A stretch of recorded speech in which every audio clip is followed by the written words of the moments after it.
Welcome to Rivi creations. స్వార్థపరుడైన నక్క మరియు చాకచక్యమైన కొంగ కథ. ఒకానొక అడవిలో రాము అనే తెలివైన నక్క మరియు మీరా అనే దయగల కొంగ ఉండేవారు. వారు మంచి మిత్రులుగా మెలిగేవారు.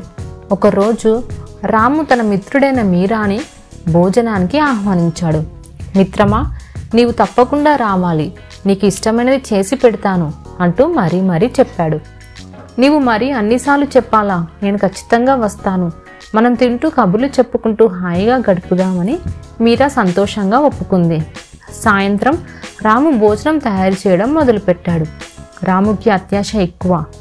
మీరాను భోజనానికి పిలిచాడు, కానీ అది ఎక్కువ తినేస్తుందేమో అని భయం పట్టుకుంది. తీవ్రంగా ఆలోచించి ఒక పథకం సిద్ధం చేసుకున్నాడు.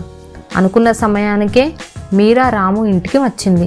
అబ్బా, గుమగుమల వాసనలు వస్తున్నాయి, వెంటనే తినేయాలని నోరూరుతుంది అని అంది మీరా.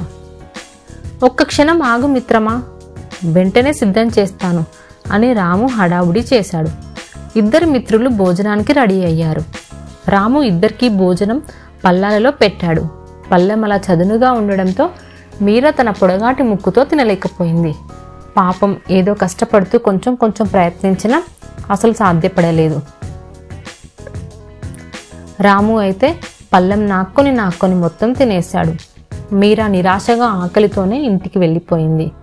మీరా భోజనం కూడా తనకే మిగిలిపోయినందుకు రాము చాలా ఆనందపడిపోయాడు. కొన్ని రోజులు గడిచాయి. ఈసారి మీరా రాముని భోజనానికి పిలిచింది. నేను నీ పిలుపు కోసమే ఎదురు చూస్తున్నాను, తప్పకుండా వస్తాను అని రాము మాట ఇచ్చాడు. అనుకున్న సమయానికంటే ముందే రాము మీరా ఇంటికి వెళ్ళాడు. మీరా అప్పటికే 2 కూజాలలో ఆహారం సిద్ధం చేసింది. కూజా మెడ పొడుగ్గా ఉండడంతో అందులో తల పట్టక రాము తినలేకపోయాడు. కానీ మీరా తన పొడవైన ముక్కు కూజాలో పెట్టి హాయిగా లాగించేసింది. ఆ సమయంలో రాము తన తప్పు అర్థం చేసుకున్నాడు. అతని స్వార్థం మీరాని ఎంత ఇబ్బంది పెట్టిందో తెలుసుకున్నాడు. క్షమించు మీరా, నేను నీకు అన్యాయం చేశాను, ఇక మీదట నేను ఎలా ప్రవర్తించను అని అన్నాడు రాము. బాగుంది రాము, స్నేహం అంటే నమ్మకంతో నడవాలి, స్వార్థంతో కాదు అని అంది మీరా.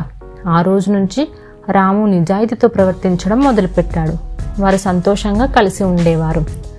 ఈ కథలోని నీతి, మనం ఇతరులతో ఎలా ప్రవర్తిస్తామో వారు మనతో అలాగే ఉంటారు.